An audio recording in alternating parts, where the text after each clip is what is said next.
So Angie actually came up with the name Bury Me in Gold, and as soon as she said it, it was just like, that's it. We don't need to figure it out anymore. Well, what we're doing here is more than just a piercing studio. There's a lot of community. Everything we're doing is like a lifetime. It's not just one client and you're done. It's one client that we're going to help build their style, their confidence, everything over time. Me and Fry, we made a headbanging video on a song called Bury Me in Smoke, and it just like hit me. It's like, okay, we're gonna name this place Bury Me in Gold, and it was mainly that song that kind of inspired us to like, okay, like we really like each other, let's do something together in this life. I think Bury Me in Gold means so much to me because I could connect with the people that came up with it and birthed it. I remember taking my mom into like this kind of old school street shop. You could tell they weren't interested in us and they didn't take us seriously, and they kind of just saw us as, as a dollar. We just went in and out, and the guy pierced my ear, and that was kind of it. For me, being front of house is helping guide them in kind of, getting a bit of their identity back. And only people of color know what that's like to walk into a white business or a business where people speak super loud with their eyes. And we welcome everyone with smiles, and we celebrate everyone when they get their upgraded look, and we mean it from the bottom of our heart. We're not selling you snake oil. We want to make you confident and happy. I feel like you have the complexion, you could get away with either of them. Yeah, I think, I don't know. I'm taking the advice of my ancestors who say silver is a better color for people, even though I have a lighter one. We love that. For the ancestors. That's right. I think it's really powerful for us all to be together as an indigenous person, as a Mongolian person, as a black person. For us to be doing this all together is really unheard of. This industry is just so predominantly white that a lack of representation kind of unifies us. We are representing lots of people of color, and we really love to see the effect that it also has on minorities. If you look at tattoos and piercings, they're all rooted in indigenous cultures, as a way of establishing many different things, tattoos to tell stories, different piercings to represent different ranks or places. A lot of body mods were to kind of put status on somebody or to tell somebody's story. Body mods are definitely a big thing in the Philippines. There's a really rich history behind that. A lot of mainstream piercing these days is very white-centric. So it's really important to be able to find a black piercer who's educated as a black client, and it was really hard for me to do that growing up. And I think growing up in America and learning about how my people were brought here and where we came from, and feeling that need to reach back and see where I did come from, piercing helped me find that. In a lot of ways, it helps me look the way I saw people look in National Geographic, so it made me feel closer to my culture. And I think just the act of getting over something that scares you, getting over something difficult, can be really powerful.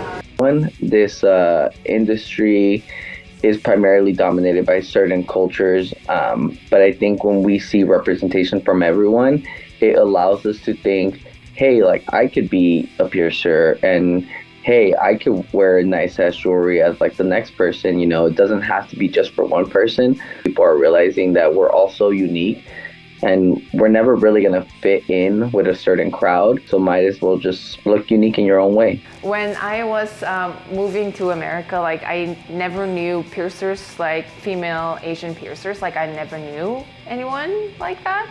But like I didn't care, I didn't really look at it that way. But now living in America, I'm learning a lot more about like diversity, minorities, and representing. So like now that I know everything, I'm seeing it actually, that it's actually touching minorities and people of color. They're like literally telling us every day that this is really cool that you're doing this, like makes me feel like I can do it too, and I'm like, you can do it too. Literally nothing's stopping you.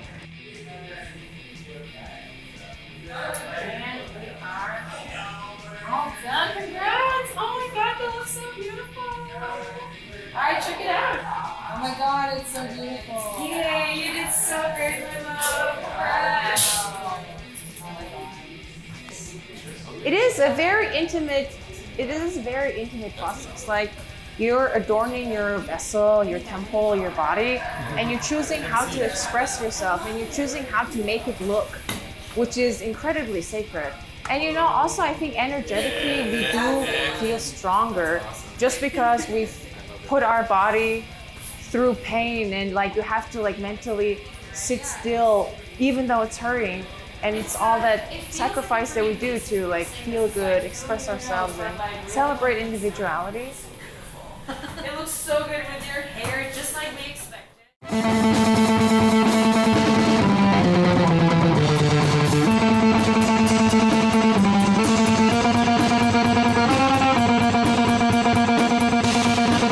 I think the biggest thing for me is just feeling the freedom is really what really made me want to stay here forever, is because I feel so free. I can do whatever I want, and I know I can do anything I set my mind to. So I think home is just where this feeling is.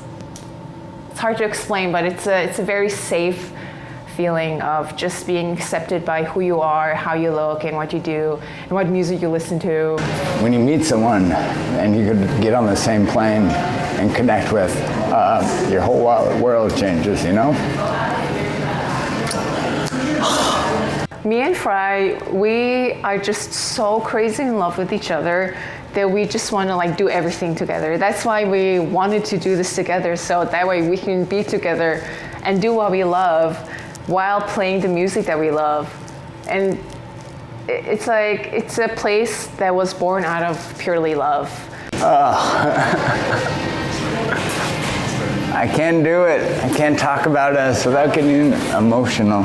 It really does. We do have this like really irreplaceable influence that we want to make each other like want to be better people, and like we have this really like healthy dynamic.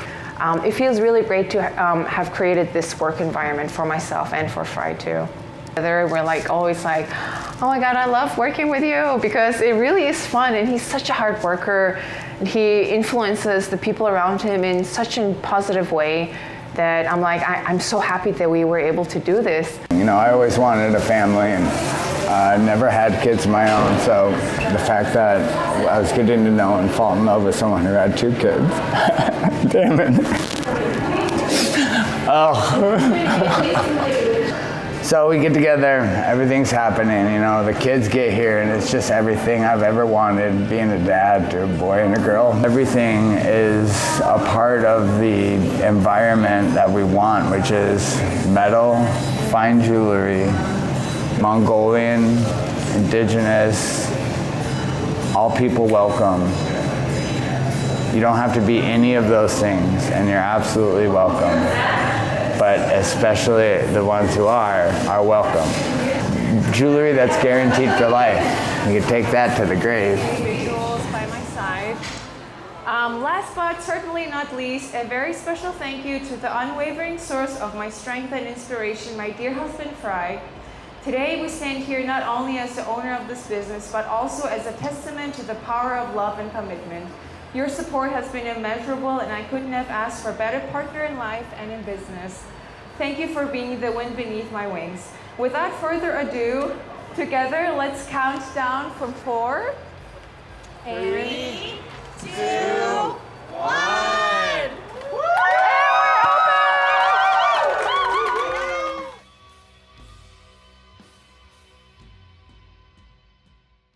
So let this be the first song, last song we play. Is that gonna be enough for you guys? Yeah. Yeah. Just one more song, okay? All right. 3, 2, 1, go.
That's all. That's a good. Ah.